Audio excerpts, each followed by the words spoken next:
This is country vocalist Jam Roll, and the following are a couple of the more significant statements from Jam Roll Save Me, his new narrative on Hulu.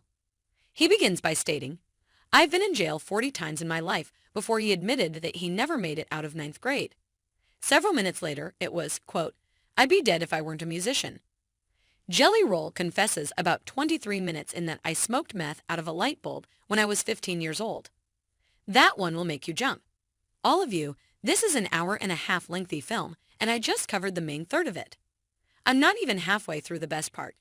It's Billy Dukes, and the best part is the manner by which rousing Jam Roll's story really is. That is almost cliche because his inspiring story, a local kid goes from the streets to Nashville's biggest stages, is a sketch. This is a profound inspiration that comes to life repeatedly. One scene specifically destroys me.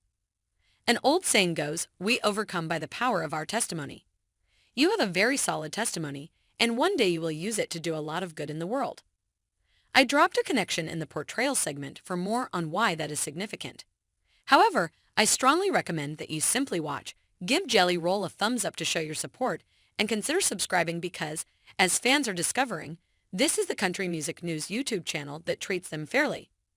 I'm going to call on Edison Hager from Talk to assist me in answering 10 questions about Jelly Roll that this movie answers. Hello, Billy.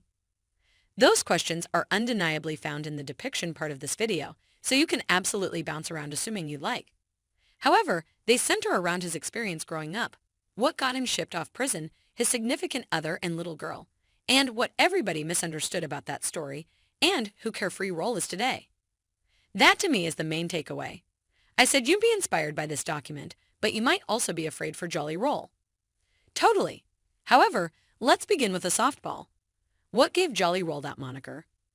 This one is simple, but also a little sad. Cheerful Roll's genuine name is Jason DeFord. However, his mother gave him that moniker since he was a plump youngster. Also, those are his words, not mine.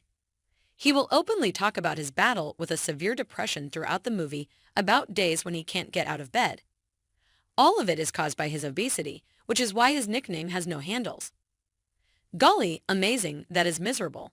While I am in no way judging, it is evident that his increased success has led to an increase in weight, which will have a significant impact on his health in 2023. That is a major subject for this film.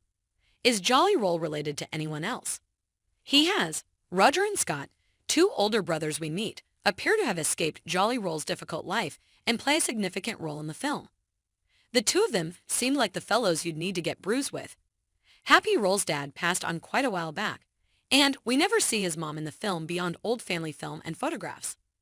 She continues to struggle with her mental health, which is the reason for this.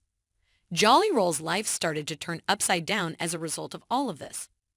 In fact, Billy, just a moment. I'm going to stop you there because I have a question for you.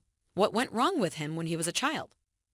Although Jelly Roll's early years are described as fairly normal, it becomes clear how his mother's story ties into his own.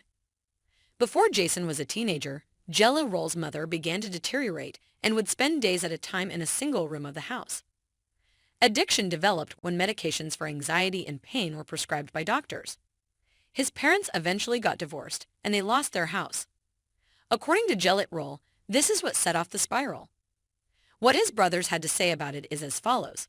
What's more, she denied herself of a ton of life. Jelly deserves credit for demonstrating how much he still adores his mother. He even admits that she is the person for whom he writes all of his songs and that she had a significant impact on his musical upbringing. How bad did Jelly Roll's situation get? A real revelation came from this. He claimed that he encountered addiction through other people, but it is now clear that he had a drug problem before he could drive. When I was 15 years old, I smoked meth out of a light bulb.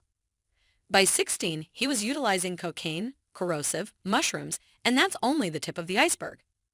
When we see these Jelly Roll pictures with baby faces, there is a truly tragic moment.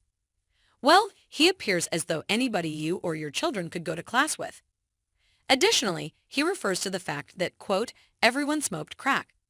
I have no idea at all, so I suppose that's why he was imprisoned. Less or more. All of the crimes involved drugs. He would argue that he could save up enough money to leave town. However, he was arrested at 16 for a serious armed robbery. He also received some serious jail time when a judge refused to try him as a juvenile. When he tells this story, it becomes clear why he believes his life could have been different if the judge had been more lenient. He has turned that regret into action by assisting young people in his position in 2022 and 2023. As a result, that is the story's toughest part. Now that he's liberated from that, life, what happened? Not so quickly. That is the main takeaway from this. What is your intent? Jolly Roll has, in a sense, put in the effort to succeed, but he is still very close to those associated with street life. On the very day that Jolly Roll was scheduled to perform at Red Rocks Ampere Theater in 2022, a man by the name of Nate was shot and killed. He thought of this guy as his nephew. In addition, he acknowledges a worrying current level of alcohol and drug use. To keep my head straight, I still smoke a little marijuana. Will still do, and I'll still get so drunk that I can't speak. Something wild. Imagine the worst-case scenario right now. Additionally, I believe it is essential for both media and fans to avoid portraying his story as if all of his difficulties have passed. This, in my opinion, contributes to the connection in his story. Please let me know if I'm wrong in the comments section below, and if you like this in-depth coverage, please consider subscribing. How much more do we know about Billy's relationship with Bunny? Definitely. During the documentary's second half, Bunny, Jolly Roll's wife, emerges as a major character.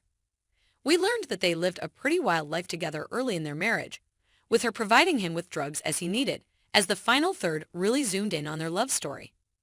The night they got married, Jolly Roll was so drunk that he couldn't see, but they beat the odds to stay married and realized they needed to slow down.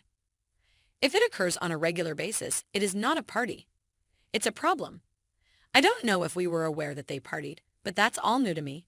Why did they accelerate? This is where Jelly Roll's girl turns into a significant person. Jolly Roll's turnaround is largely dependent on Bailey and a full board, but not in the way you might have expected. He tells a story he has told before about being in jail when he learned he would become a father and vowing to live right. This documentary reveals that he was not a good father at first and would go weeks without seeing her while touring or just partying like a bachelor. The heroin addiction of Bailey's mother necessitated Jolly Roll and Bunny's intervention. The mother spent 4 years away from her daughter as she battled addiction, which began when she was trying to treat fibromyalgia. All of this changed around 2016, and it all came back. I'll make reference to here that Sprightly Roll has a child. This movie makes no mention of him at all. We can only assume that he has agreed to keep those particulars confidential with the boy's mother. 2 additional inquiries here. When did Jolly Roll begin to develop professionally? That is an excellent question. Save Me is the reason we're here. He dropped it during the pandemic, and it became a web sensation to the point that by 2021, each record mark in America needed to work with him. He recalled being extremely pleased to sell 1,000 tickets in Connecticut in January 2022, demonstrating how quickly he rose from obscurity. At Nashville's Bridgestone Arena, he had sold close to 20,000 tickets